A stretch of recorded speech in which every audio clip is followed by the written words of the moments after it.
জাপানের রাস্তায় যদি কখনো রাতে দেখেন এক সুন্দরী নারী মাস্ক পরে একা দাঁড়িয়ে আছে, তাহলে সাবধান, কারণ সে সাধারণ কেউ না, সে হলো কুচিসাকে আন্না, জাপানের সবচেয়ে ভয়ঙ্কর আরবান লেজেন্ডগুলোর একটা।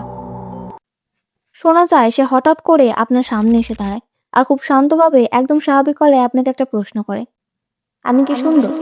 প্রথমে প্রশ্নটা খুব সাধারণ মনে হয়, কিন্তু এখানেই শুরু হয় আসল ভয়। কারণ আপনি যদি না বলেন, তাহলে সে সাথে সাথেই রেগে গিয়ে আপনাকে আক্রমণ করবে।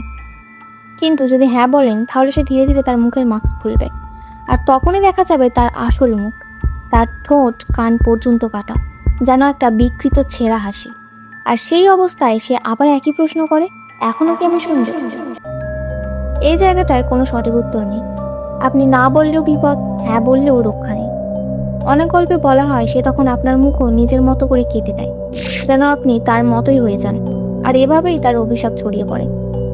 এই গল্পটার পেছনে একটা পুরনো ব্যাখ্যাও আছে। বলা হয় একসময় এক সুন্দরী নারী ছিল। সে নিজের সৌন্দর্য নিয়ে খুব গর্ব করত, কিন্তু কোনো এক কারণে তার স্বামী তার মুখটা কেটে দেয়।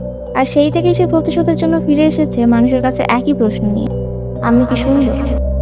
সবচেয়ে অদ্ভুত ব্যাপার হলো, এটা শুধু একটা গল্প হয়ে থাকেনি। 1970-এর দশকে জাপানের এই লেজেন্ড এতটাই ছড়িয়ে পড়েছিল যে স্কুলের বাচ্চাদের একা বাড়ি যেতে দেওয়া হতো না। অনেকেই দাবি করেছিল তারা নাকি সত্যি এমন এক নারীকে দেখেছে, মুখে মাস্ক, অদ্ভুত দৃষ্টি আর অস্বাভাবিক আচরণ। অনেকে বলে যদি আপনি তাকে বিভ্রান্ত করতে পারেন, যেমন মোটামুটি বা খারাপ না, এই ধরনের উত্তর দিলে, তাহলে সে কিছুক্ষণের জন্য থেমে যায়, আর সেই সময়টা ব্যবহার করে আপনি পালাতে পারেন। আবার কেউ কেউ বলে যদি আপনি তাকে ক্যান্ডি বা কিছু ছুঁড়ে দেন, তাহলে সে সেদিকে মনোযোগ দেয়। কিন্তু এইসব শুধু শোনা কথা, আর কোনো নিশ্চয়তা নেই, কারণ এই সত্তা কোনো নিয়ম মেনে চলে না। আর সবচেয়ে ভয়ঙ্কর ব্যাপারটা হলো, যদি কোনোদিন রাতে ফাঁকা রাস্তায় হঠাৎ কেউ আপনার সামনে এসে দাঁড়ায় আর শান্ত গলায় জিজ্ঞেস করে, আমি কি সুন্দর?